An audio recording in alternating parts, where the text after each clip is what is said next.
여러분 안녕하십니까? 머니볼의 문화일보 야구 기자 정세영입니다. 이번 영상은 포스트 시즌 진출에 실패한 2020년 롯데 자이언츠에 대한 이야기입니다. 시즌 막판까지 5강 싸움을 했던 롯데가 결국 5강 문턱을 넘지 못했습니다. 10월 24일 두산전에서 패하면서 5할 승률도 붕괴가 됐습니다. 롯데는 8월 2일 사직 기아전에서 승리하면서 승률 5할에 올랐고요. 그 후로 단 한 번도 5할 밑으로 승률이 떨어진 적이 없었는데 끝내 5할이 붕괴됐습니다. 옆에 보시는 그래프가 지난 한 달간 롯데의 순위 변동 그래프입니다. 선수단의 가을 동기부여가 떨어진 상황에서 개인적으로는 롯데가 정규리그 7위로 마무리할 가능성이 높다고 분석됩니다. 그럼 본격적으로 WAR 자료를 통해 본 롯데 자이언츠의 올해 부진 원인에 대한 집중 분석을 시작해 보겠습니다. 제가 WAR 자료를 들고 나온 것은 롯데의 올해 부진 원인을 가장 손쉽게 분석할 수 있는 데이터이기 때문입니다. 야구 용어에 익숙치 않은 분들을 위해 잠시 설명을 드리면 WAR은 대체 선수 대비 승리 기여도를 말하고요. WAR은 평균적인 선수 대신 특정 선수가 뛰었을 때 몇 승을 더 거뒀느냐를 통계학을 기반으로 한 수학 공식입니다. 쉽게 말해서 2010년 타격 7관왕에 올랐던 이대호 선수 WAR이 8.76이었는데요. 이는 2010년 이대호가 대체 선수에 비해 팀에 8.76승을 더 안겨주었다는 뜻입니다. 제가 이번 영상에 사용한 WAR은 스태티즈 기준입니다. 제 옆에 보이는 순위가 올해 10개 구단 야수 WAR 순위입니다. 공교롭게도 올해 가을 야구에 진출한 5개 팀, 그리고 가을 야구 진출에 실패한 5개 팀이 명확하게 구분이 됩니다. 결과적으로 이 그래프만 보면 올해 가을 야구에 실패한 롯데부터 기아, 삼성, SK, 하나 등 5개 구단은 야수 전력이 상위 5개 팀보다 떨어진다는 이야기입니다. 지금 옆에 보이는 순위는 올해 롯데 야수진의 WAR 순위입니다. 한동희와 오윤석 이 두 명이 터졌다는 것은 의미가 있습니다. 마차도야 유격순이 그렇다 치더라도 WAR이 3 이상 찍어져야 했던 전준우, 안치홍, 이대호 등 중장거리포 자원들이 한 끗발씩 모자른 게 조금 아쉬웠습니다. 지금 옆에 보시는 순위는 올해 롯데 백업 선수들의 WAR인데요. 중간에 투수들을 빼고 보시면 되는데 롯데로서는 올해 백업급 선수들의 활약이 저조했던 것도 아주 큰 아쉬움으로 남을 것 같습니다. 정리를 하면 올해 롯데 야수진은 전현직 국가대표 출신인 다수가 있는 전력 구성은 좋지만 해줘야 할 기존 선수들의 활약이 미비해서 결과적으로 오약에 속하게 되었다고 볼 수 있습니다. 이쯤에서 이대호 선수 이야기를 한번 해볼까요? 개인적으로는 최근 현역 은퇴를 선언한 한화의 김태균 선수의 코스를 밟고 있다고 생각합니다.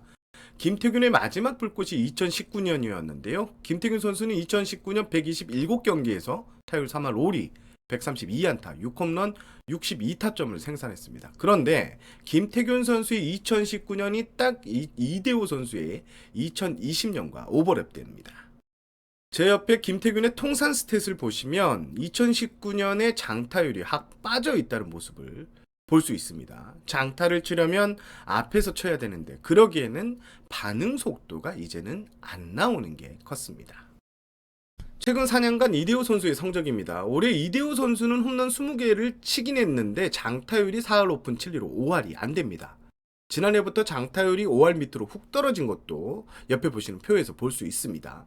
개인적으로 이대호 선수가 김태균 선수보다는 한 클래스가 높다고 보고요. 그래서 이대호 선수는 2019년 김태균 모드로 2년째 버티는 모습입니다.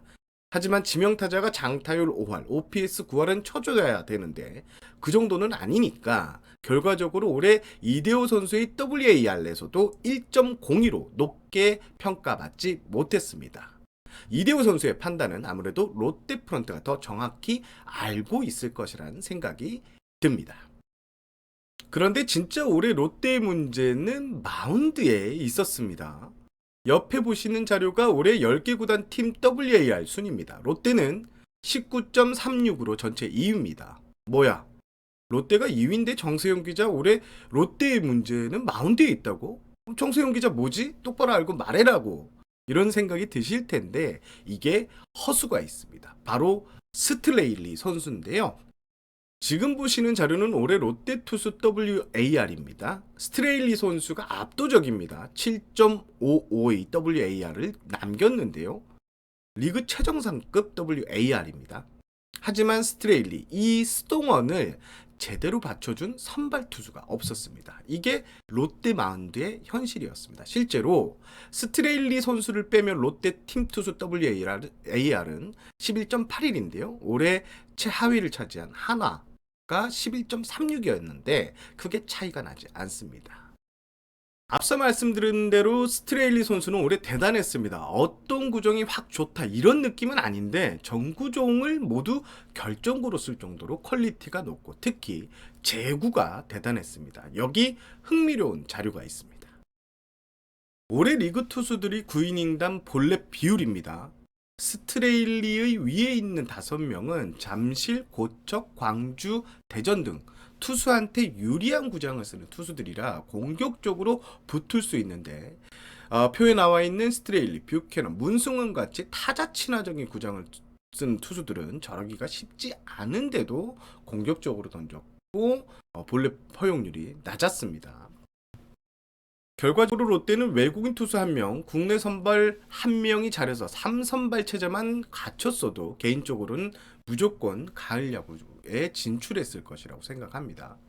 다시 종합하면 롯데의 야수진은 전력이 조금씩 포지션별로 아쉽지만 밸런스는 나쁘지 않았다. 하지만 선발진이 너무 아쉬운데요. 베테랑 노경훈 선수야 그렇다 쳐도 서준원이 기대치를 생각하면 좀 더 터졌어야 했는데 2년 차인데 별로 발전한 게 안 보여서 아쉽습니다. 불운했던 이승훈 선수도 돌이켜보면 참 아쉬운 상황입니다. 최근 거친 문제가 이슈인 허문의 롯데 감독의 운영은 어땠을까요? 롯데의 영상을 준비하면서 각종 데이터를 살펴봤는데 허문의 감독의 운영에 대해서는 딱히 깔 게 없어 보입니다. 오히려 롯데라는 팀 자체를 잘 활용한 느낌이 들었는데요. 옆에 보이는 자료를 한번 보시죠. 일단 롯데는 야수진이 안정적인 팀이라 라인업, 플래툰 비율, 대타, 대주자 등 수치는 제가 볼 때는 괜찮은 정도입니다.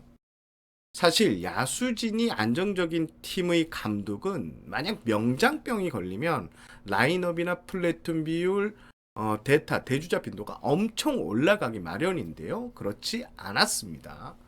타순별 최다 출전 선수만 봐도 요즘 트레인드인 강한 2번 타자에 한동희 5번 타자 기용 등 야수 쪽은 많이 모자르지만 제가 보는 기준에서는 썩 괜찮은 운영 같아 보입니다.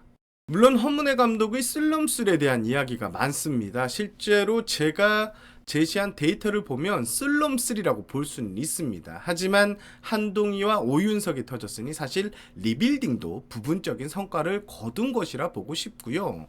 이대호, 안치홍, 손아섭, 전준우, 민병헌, 마차도를 계속 쓴다고 쓸럼술이라고 한다.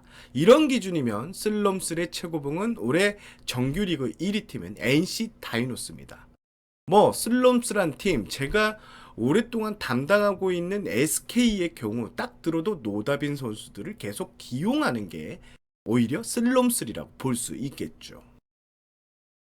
올해 롯데를 정리하면 데이터뿐 아니라 경기 외적인 측면에서도 여러 가지 말이 나왔습니다. 모든 분들이 아시는 것처럼 현장과 프런트의 궁합은 썩 좋지 않았습니다.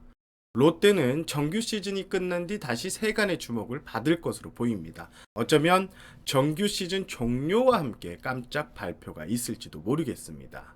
이미 야구계에서는 롯데 사령탑을 두고 여러 가지 이야기가 오갑니다. 방송에서는 다 말씀을 드릴 수는 없지만 현재 서울 수도권 팀에 속해 있는 한 야구인의 행보에 개인적으로 관심이 갑니다. 이상 방송을 마치겠습니다. 저는 문화일보 야구기자 정세영이었고요. 시청해주신 여러분 재미있으셨다면 구독과 좋아요 한 번씩 꾹 눌러주십시오. 구독과 좋아요는 제가 좋은 야구 방송을 만드는데 큰 도움이 됩니다. 시청해주셔서 감사합니다.